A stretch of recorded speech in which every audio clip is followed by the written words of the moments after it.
All right, everyone. So welcome to our October meeting of the Oklahoma chapter of CSTA. Our topic this month is Cybersecurity Awareness Month, and it was launched in 2004 by the Department of Homeland Security and the National Cybersecurity Alliance.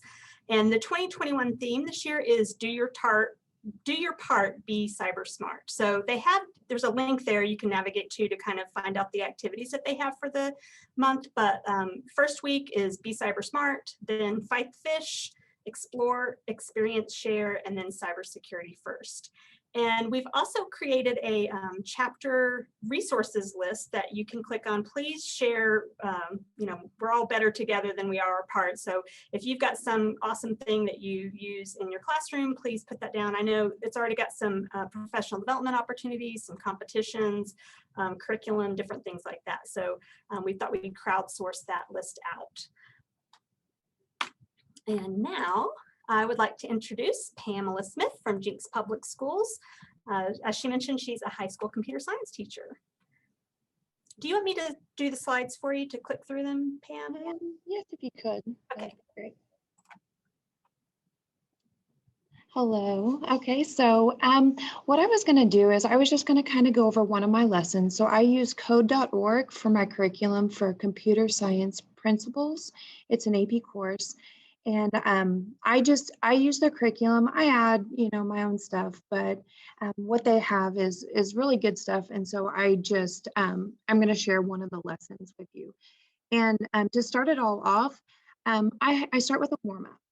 So I show this list of different types of data to my students. And I have them look over it for a minute or two, and then I have them in their own minds rate this data or these different things and see what they consider to be private or personal and something that they don't want anyone else to know. So I give them a few minutes and they kind of look over the list, and it's kind of funny when they're talking about it of how some of the information that they pick is not necessarily what everybody else would pick. So it's kind of their own opinion and what they feel that they don't want. I mean, Social Security, that's a kind of a given, but some of the other things are, do I want this data out there on the internet? Do I want to keep it private? And I have them take 4 to 5 different things, and then we kind of do a share out and talk about it. Well, then we go kind of into, I said, is there anything from this list that you consider to be a little bit different than the rest of the data? And usually I do have that one student that's just like, I know, and they kind of go into, a picture of your face and your fingerprint. Those are all just unique to me. And so it's kind of good to see that they are able to pick that out. And then we kind of go into biometric data. So if you want to go to the next one. So then we kind of talk about biometric data and, do you consider that more private or, why or why not? So we kind of have a little share out. With that, I have them share, to the person right beside them. And then I have them, we come together and we talk as a big group. And then I have an article there that I have them kind of go skim through. Then from there, I have a video, and I'm not going to have you guys watch the video, but from this video, it just kind of goes through, what is a privacy policy? Who has that privacy policy? So with the privacy policy, then we talk about, and it's amazing to me that these students are holding little computers in their hands. They're walking around with them all day long, and they don't understand or not aware of what types of data is being constructed on them personally. Their location, if their location is on, or different types of things like that. So it's kind of interesting to see what they after they watch the video, they're just like, oh, Miss Smith, like, what in the world? I didn't realize that they were taking all that data from me of what I do every single day and using that data. And so it just kind of, it goes into, what is a privacy policy? Who has, privacy policies, and basically every company does, and how it's not necessarily easy to read these privacy policies.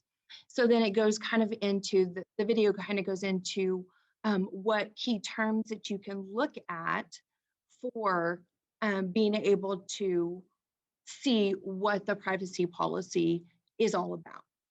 So then we go into, and you can go to the next slide. I have a little worksheet for them.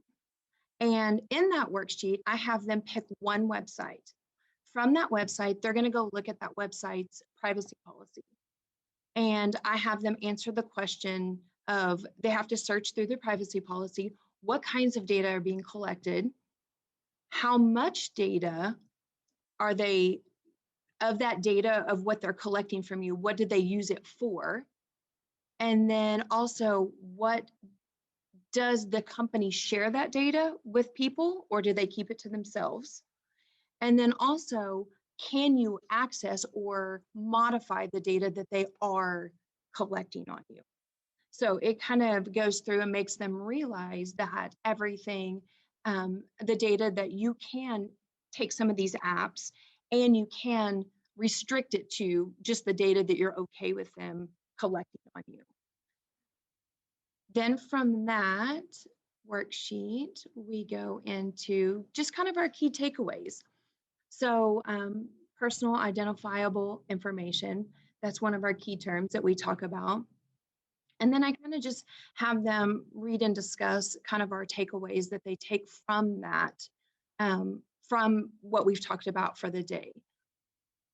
And then the last one, kind of just our wrap up. What I have them do is I have them go and Google themselves or a family member. I have them write, so I have them write in a journal. It's just a Google Doc that they keep and they share with me throughout the year. And they put information, and I just have them write little ideas that they came away from different concepts throughout the year, and also their key terms, any thoughts that they have about any of the information. And so I have them write about what they were able to find about themselves or their family, close family member. How is the information private? Like, is that something that they did not want out on the internet? Were they surprised by any information they were able to find on the internet?